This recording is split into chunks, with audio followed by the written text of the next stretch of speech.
ఇంకో వార్త చూసినట్లయితే ధరణి లోపాల పుట్ట సమస్యల పరిష్కారానికి కసరత్తు నిపుణులతో పాటు పార్టీల అభిప్రాయాలు కోరుతామని ధరణి కమిటీ సభ్యులు కోదండరెడ్డి ఒక మాట మాట్లాడడం జరిగింది. మొత్తానికైతే ధరణి అనేది లోపాల పుట్ట అనేసి మాట్లాడుతున్నాడు.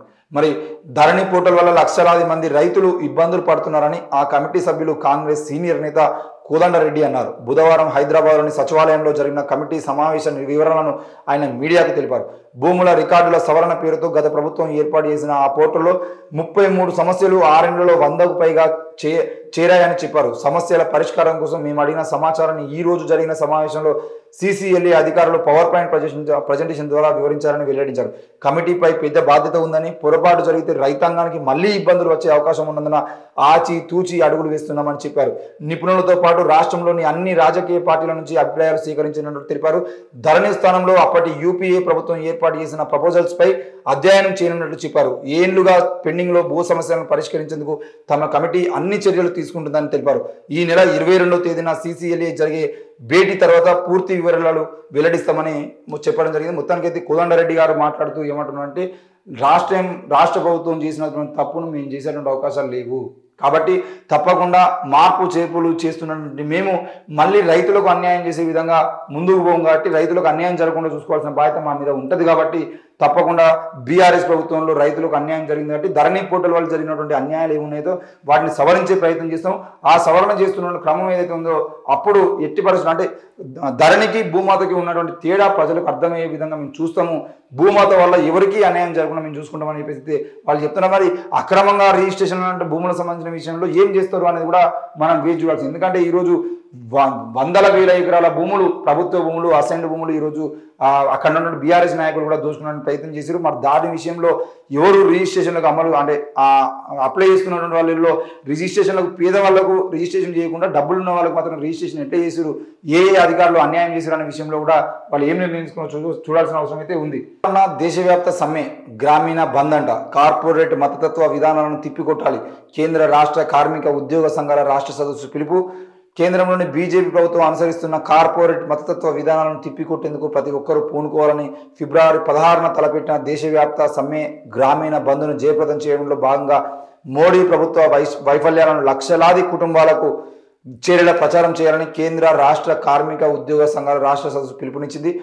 జనవరి 26న రైతు వ్యవసాయ కార్మిక సంఘాలతో కలిసి జిల్లా కేంద్రంలో ట్రాక్టర్, మోటార్ బైక్ ర్యాలీ నిర్వహించాలని, జనవరి 30 నుంచి ఫిబ్రవరి 5వ తేదీ వరకు జిల్లా కేంద్రంలో ఐక్య సదస్సు నిర్వహించాలని నిర్ణయించింది. బుధవారం హైదరాబాద్లోని సుందరయ్య విజ్ఞాన కేంద్రంలో joint platform of trade unions AITUC, CITU, HMS, IFTU, BRTU, IFTU, TNTUC, IFTU మొత్తం వివిధ రంగాల ఉద్యోగ సంఘాలు అఖిల భారత ఫెడరేషన్ల ఆధ్వర్యంలో రాష్ట్ర సదస్సు నిర్వహించారు.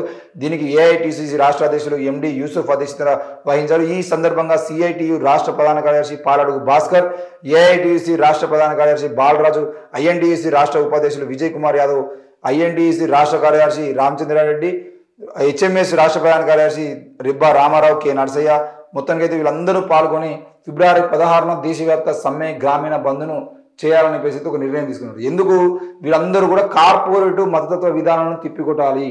ఈరోజు కార్పొరేట్ కల్చర్ని మొత్తం రాష్ట్ర వ్యాప్తంగా గ్రామాల్లోకి కూడా తీసుకురావాలనే ప్రయత్నం ఏదైతే బీజేపీ ప్రభుత్వం చేస్తుందో దానికి ఈరోజు కాంగ్రెస్ ప్రభుత్వం కూడా అదాని లాంటి కంపెనీలను తీసుకొచ్చి ఏ విధంగా అయితే మళ్ళా కార్పొరేట్ శక్తులకు ఇక్కడ స్థానం ఇస్తుందో వాటిని వ్యతిరేకిస్తూ దాంతోపాటు మతతత్వ విధానాలు ఏవైతే ఉన్నాయో ఈరోజు దేశంలో ఎక్కడ మతానికి సంబంధించిన విషయంలో ఎవరు మాట్లాడినా వాళ్ళ మీద దాడులు చేయడము, ముఖ్యంగా మతాన్ని అడ్డం పెట్టుకొని రాజకీయం చేయడము, మతాన్ని అడ్డం పెట్టుకొని ఓట్ల వ్యాపారం చేయడము, ఈ విధంగా ఎవరైతే చేస్తుండ్రో అట్లాంటి బీజేపీ పార్టీకి మనం బుద్ధి చెప్పాల్సిన అవసరం ఉందని చెప్పేసి రాష్ట్రంలో ఉన్నటువంటి కేంద్ర రాష్ట్ర కార్మిక ఉద్యోగ సంఘాలు అన్నీ కూడా ఈరోజు ఫిబ్రవరి 16న దేశవ్యాప్తంగా సమ్మె నిర్వహించాలని చెప్పేసి ఒక నిర్ణయం తీసుకుంది. ఎందుకనంటే దేశవ్యాప్త సమ్మె చేస్తే కనీసం ప్రజలైనా ఆలోచిస్తారు. ఈరోజు ఎందుకు సమ్మె చేస్తున్నారు వీళ్ళు, మతతత్వం అంటే ఎందుకు ఇంతమంది వ్యతిరేకిస్తున్నారు అంటే ఆ మతం వేరు, మతతత్వం వేరు. మతము కేవలం మీరు దేవుని నమ్ముకోవడం వరకు ఉండి మీరు మీ ఇష్టంగా మీకు నచ్చినటువంటి దేవుని మొక్కుకోవడం అనేది భారత రాజ్యాంగం ఇచ్చినటువంటి హక్కు. మీరు మీ హక్కును ఉపయోగించుకోవచ్చు.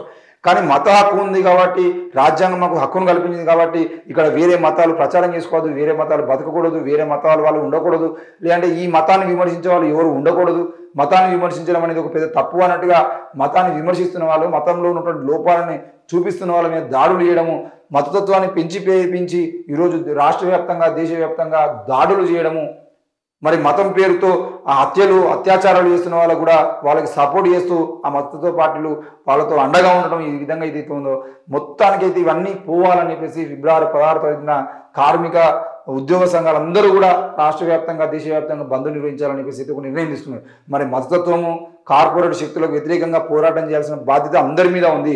లేదంటే రానున్న రోజుల్లో కనీసం మనం తినడానికి తిండి కానీ, ఉండడానికి ఇల్లు కానీ, బతకడానికి ఇంత జాగ కానీ, కనీసం ఆఖరికి పీల్చుకుందామంటే గాలిని కూడా కొనుక్కోవాల్సిన పరిస్థితిని కేంద్రంలో ఉన్నటువంటి కార్పొరేట్ శక్తులు తీసుకొచ్చే అవకాశాలు ఉంటాయి. కాబట్టి దయచేసి ఇప్పటికే మనం ఎంతో నష్టపోయినాం, కనీసం రానున్న రోజుల్లో అయినా కూడా కార్పొరేట్ శక్తులకు వ్యతిరేకంగా, మతతత్వ శక్తులకు వ్యతిరేకంగా ప్రతి ఒక్కరు పోరాటం చేయాల్సిన అవసరం అయితే ఉంది.